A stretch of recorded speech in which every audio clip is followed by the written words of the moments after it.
Why is it a strange concept for all family members to keep living together indefinitely? Wouldn't it be much more cost-effective if all the family members, including grandparents, spouses and children, would keep living together in a big house, share the rent, instead of everyone paying their own rent? And you would always have someone to watch your kids, and the grandparents wouldn't feel lonely, and all appliances could be shared, even cars. Imagine how much money you could save. I mean, this is such a simple concept, but I don't understand why literally no one is doing that. My disabled Bill lives with my husband and I. The reason it wouldn't work for many is that there's absolutely no personal space or alone time. I used to get entire days with no one in my house. Now, there's always someone here. I can't walk around in a t-shirt.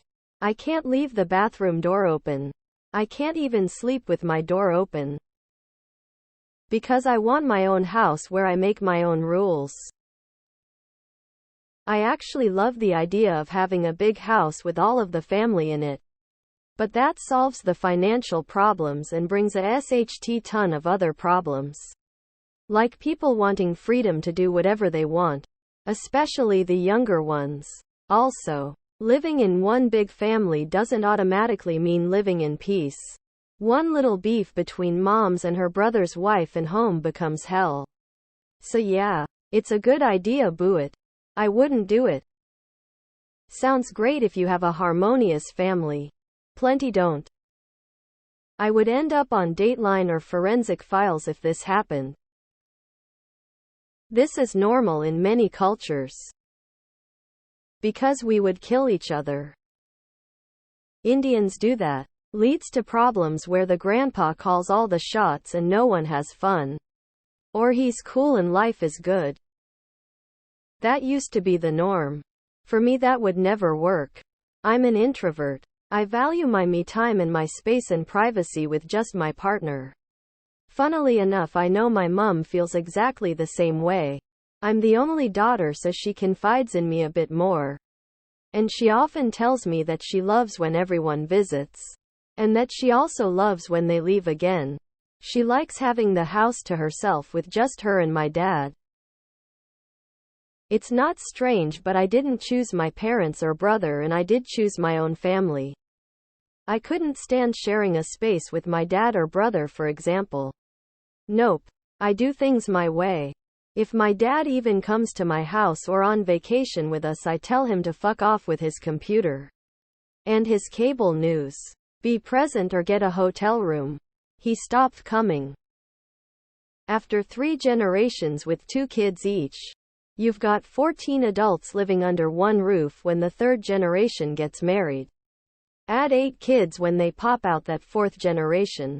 This is why most cultures that have multi-generational households have gendered customs where either the men or the women are expected to leave after getting married. I like sex and don't want grandma interrupting to ask me to help change her hearing aid batteries. Thanks for asking, though. That's horrifying. Fish starts to stink after 3 days, and so do houseguests' family members. I get along with my family much better living with just my wife and son, rather than with them. If you have the same personality type as your family and don't get annoyed by them, more power to ya. Don't you want privacy? Your scenario sounds horrible. I love my parents, but living with them again is not something I want. It's called joint family system and is very common in Asian countries like Pakistan, India, Bangladesh.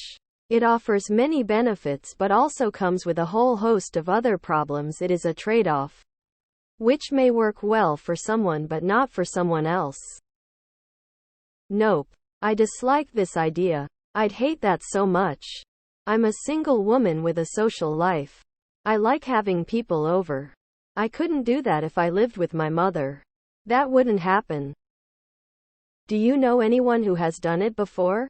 I have, and they're basically all unhappy.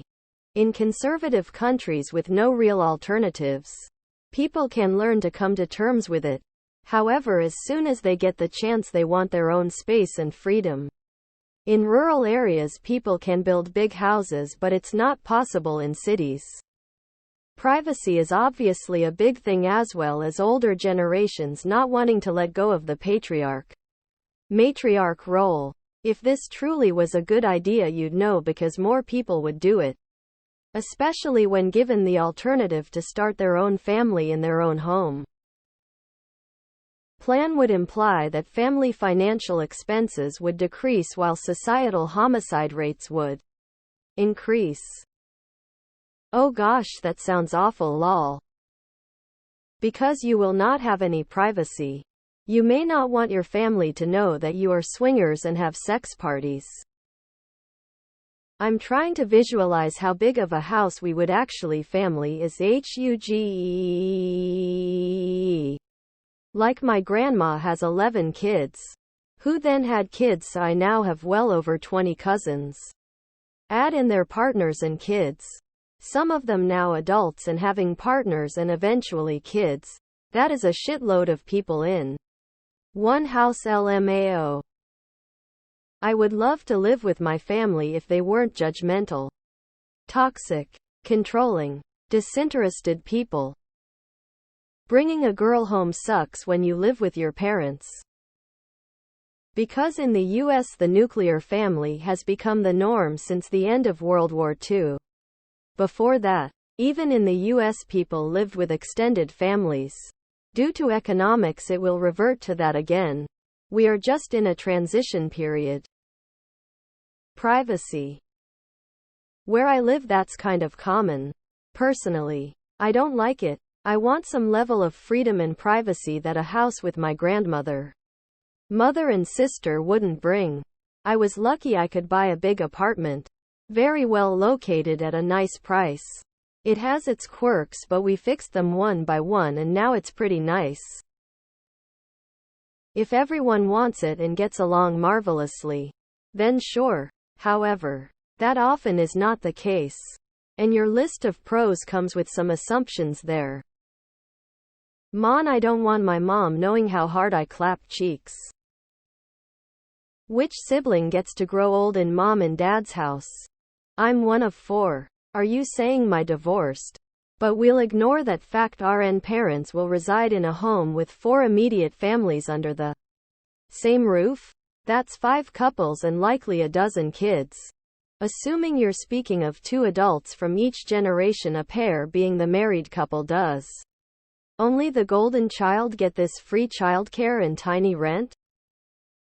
I'd strange my brother within 1 hour, no thanks. Families are often toxic as hell. That's not always what every family wants. Most likely the kids want privacy so they get their own place. But also parents can decide to kick their kids out because they're too old or they don't make enough money or any money. BC they're lazy, and grandparents, they normally go to the nursing home because they smell bad. That is if they don't have their own place too. Because my mother-in-law never stops talking.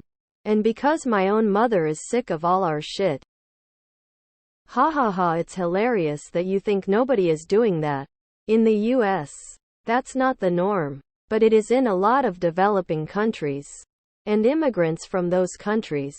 Usually the limiting factor is space and next is privacy for a newly married couple. These kinds of households also end up having a hierarchical patriarchal family structure with a lot of rules made by one elder male. And that could perpetuate some issues as well.